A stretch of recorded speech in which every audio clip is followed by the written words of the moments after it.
Kita akan bicara hari ini mengenai persamaan diferensial. Definisi sebuah persamaan diferensial adalah sebuah persamaan dengan satu atau lebih fungsi dengan turunannya.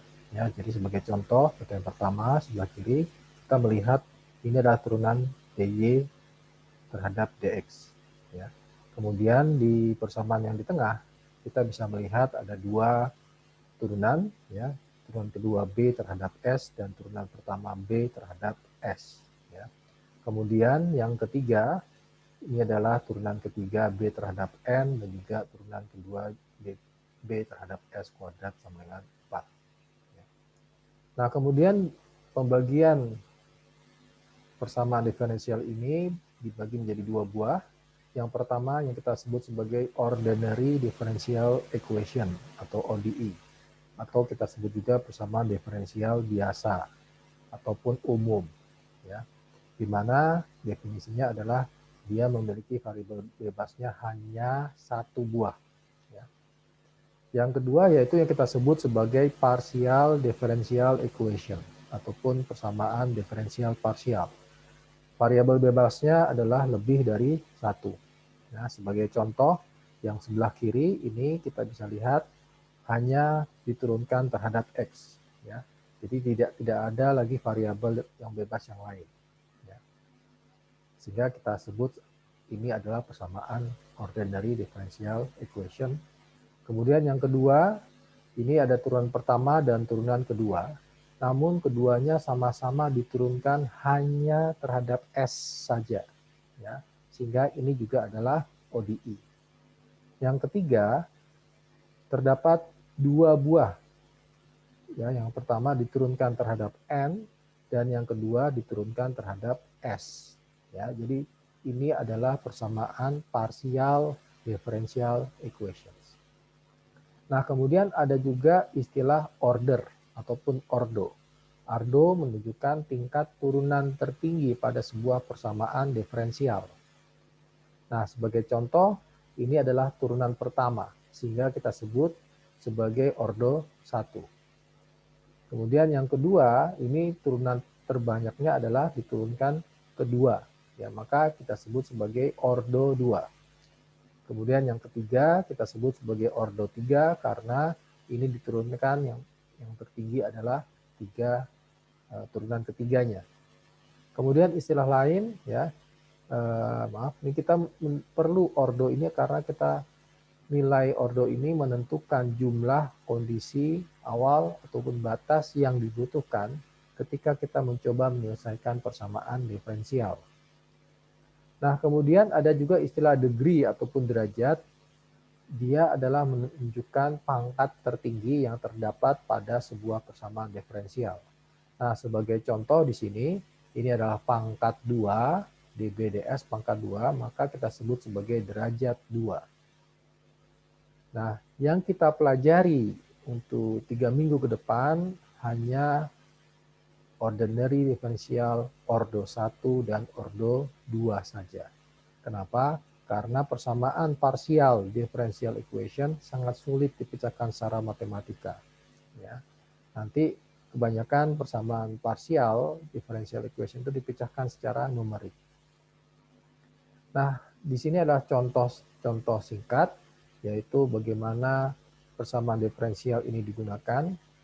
Contohnya adalah pada gerak sebuah pegas. Ya.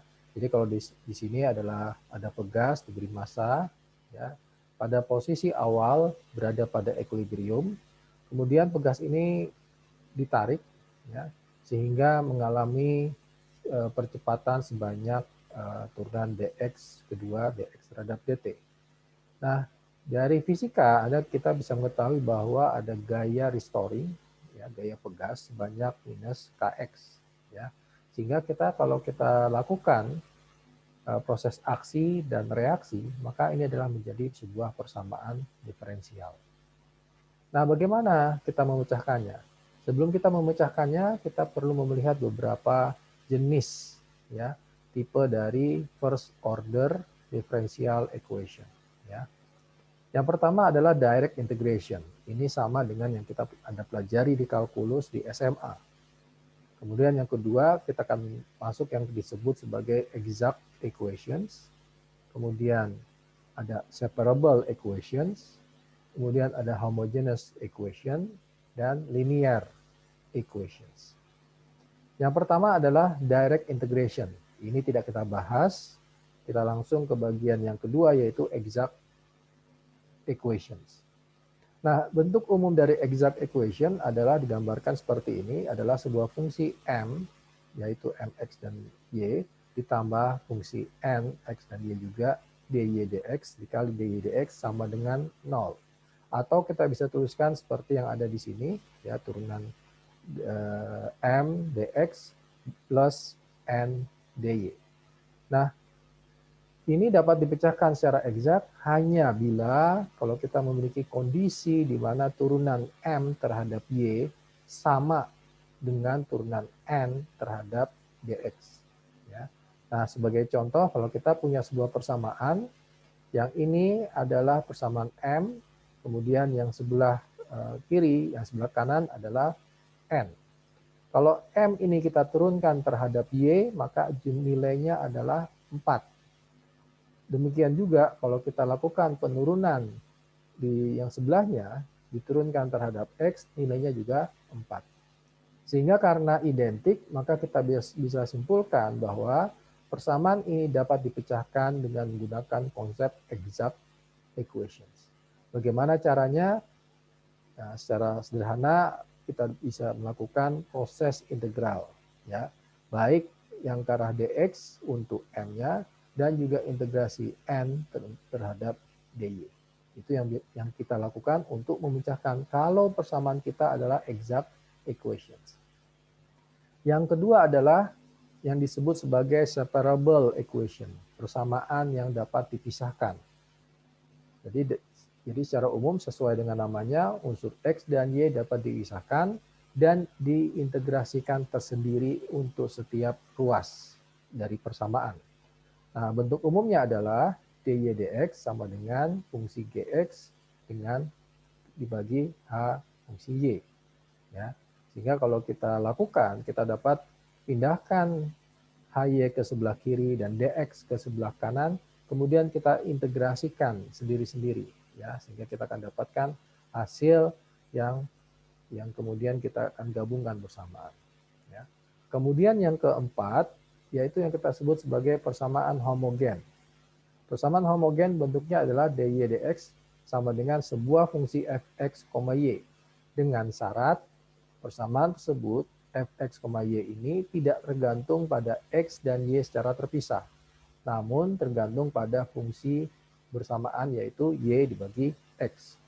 Nah, sebagai contoh, kalau kita punya sebuah persamaan dy dx sama dengan x ditambah 3y dibagi dengan 2x, ya, kita bisa mengidentifikasikan bahwa ini adalah homogen dengan melakukan pembagian pembilang dengan x. Kalau kita lakukan pembilang dengan x, kita bagi, maka kita akan punya x dibagi x sama dengan 1, ditambah 3 dibagi y per x.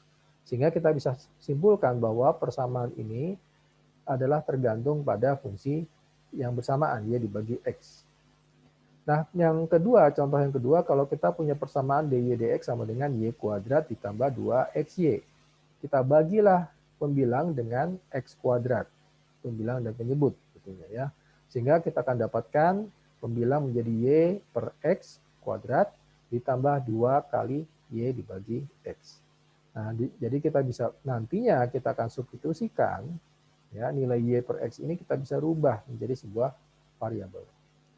Demikian juga contoh yang berikutnya, yaitu dy dx sama dengan 2x min 5y. Kita bisa bagi pembilang dan penyebut dengan x, sehingga nanti kita akan punya fungsi y dibagi x. Nah, bagaimana kita memecahkannya? Andai kata persamaan kita adalah persamaan homogen. Nah, kita bisa substitusikan fungsi kita y sama dengan sebuah fungsi yang kita sebut Vx. Dan juga turunannya dy dx sama dengan V ditambah x dv, di sini dv dx. Ya.